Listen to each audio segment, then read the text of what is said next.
మంచి రోజులు వచ్చేసినాయి, ఏదో మనం పని చేసుకుంటూ వెళ్తున్నాం అంటే రాబోయే రోజుల్లో చాలా ఇబ్బంది పడతాం. ఇది జాగ్రత్తగా ఉండాలి. ఒక మాజీ ముఖ్యమంత్రి ఒక మనిషిని పరామర్శించడానికి వెళ్తే ముగ్గురు చంపాడు, కారు కింద పడేసి చంపేశాడు. రెండో వ్యక్తి అక్కడికి వెళ్ళేటప్పుడు ఊపిరి ఆడలేక చనిపోయాడు. మూడో వ్యక్తి అంబులెన్స్ లో ఇరుక్కుపోయాడు ట్రాఫిక్ జామ్ తో. జన సమీకరణ మనం చేయలేక కాదు, ప్రజలు ఇబ్బంది పడకూడదు, మన వల్ల ప్రజలు నష్టపోకూడదని మనం ఆలోచించాం.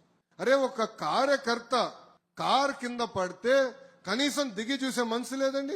ఆ కార్యకర్తను తీసుకుని రోడ్డు పక్కన పడేసి వెళ్ళిపోయారు.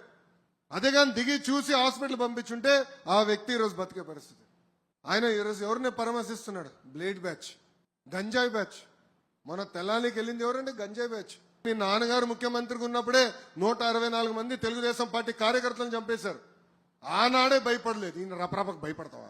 ఏం మాడతాడు?